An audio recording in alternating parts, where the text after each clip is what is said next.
ಕೇಳುಗರೆಲ್ಲರಿಗೂ ಈ ಮುಂಜಾನೆಯ ಶುಭ ವಂದನೆಗಳು. 2ನೇ ಪೂರ್ವಕಾಲ ವೃತ್ತಾಂತದ 12ನೇ ಅಧ್ಯಾಯದಲ್ಲಿ ನಾವು ಅರಸನಾದ ಸೊಲೊಮೋನನ ತರುವಾಯ ರಾಜ್ಯ ಭೇದವಾದಂದಿನಿಂದ ನಡೆದ ಘಟನೆಗಳನ್ನು ನಾವು ನೋಡ್ಬೋದು.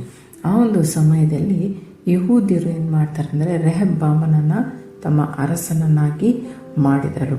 ರಾಜ್ಯ ಭೇದವಾಗಲಿಕ್ಕೆ ಕಾರಣ ಆತನು ಹಿರಿಯರ ಆಲೋಚನೆಗಳನ್ನು ನಿರಾಕರಿಸಿದ್ದು.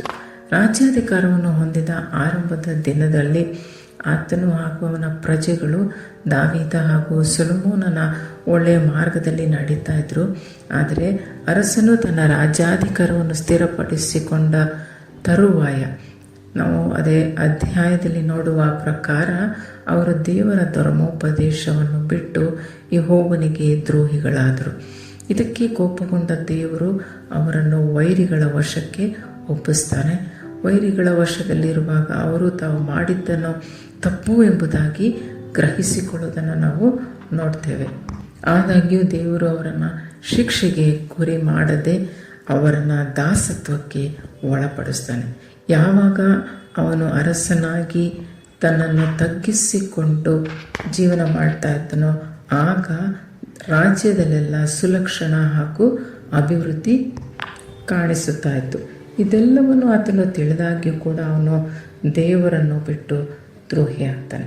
ಅವನು ದೇವರನ್ನು ಅನುಸರಿಸಲಿಕ್ಕೆ ಮನಸ್ಸು ಮಾಡಲಿಲ್ಲ ಎಂಬುದಾಗಿ ದೇವರ ವಾಕ್ಯದಲ್ಲಿ ನಾವು ನೋಡಬಹುದು. ಇವತ್ತು ನಮ್ಮ ಜೀವಿತಗಳು ಹೇಗಿದೆ? ನಾವು ಕೂಡ ನಮ್ಮನ್ನು ತಗ್ಗಿಸಿಕೊಂಡು ದೇವರ ಕಡೆಗೆ ತಿರುಗಿಕೊಂಡು ಹೋಗಲಿಕ್ಕೆ ನಮಗೆ ಮನಸ್ಸು ಇದೆಯೋ ಇಲ್ಲವೋ? 1 ಪೂರ್ವಕಾಲ 28:9 ನಾವು ನೋಡುವ ಹಾಗೆ ನಾವು ಆತನನ್ನು ಹುಡುಕುವುದಾದರೆ ಆತನು ನಮಗೆ ಸಿಕ್ಕುತ್ತಾನೆ. ನಾವು ಆತನನ್ನು ಬಿಟ್ಟರೆ ಆತನು ನಮ್ಮನ್ನು ಶಾಶ್ವತವಾಗಿ ತಳ್ಳಿಬಿಡುವನೆಂಬುದಾಗಿ. ಒಬ್ಬ ಅರಸನ ಒಂದು ಇಡೀ ಆಳ್ವಿಕೆಯ ನಿಮಿತ್ತವಾಗಿ ತಾನೂ ಕಷ್ಟಪಡುವುದಲ್ಲದೆ ಅವನ ಪ್ರಜೆಗಳು ಸಹ ದೇವರ ದೃಷ್ಟಿಯಲ್ಲಿ ದ್ರೋಹಿಗಳಾದದ್ದನ್ನು ನಾವು ನೋಡಬಹುದು.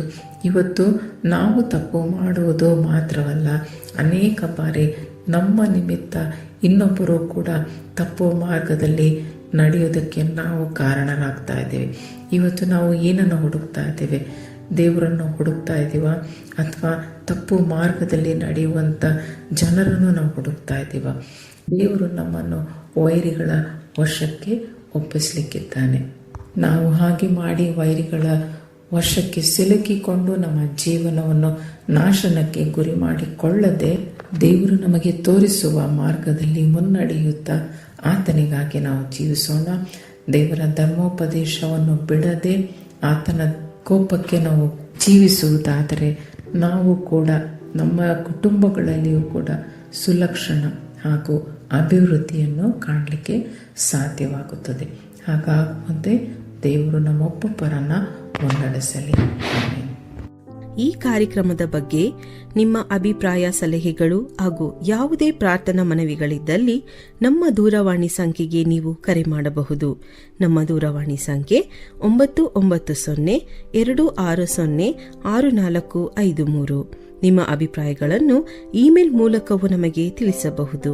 ನಮ್ಮ ಇಮೇಲ್ ID info@fibaonline.org. ವಂದನೆಗಳು.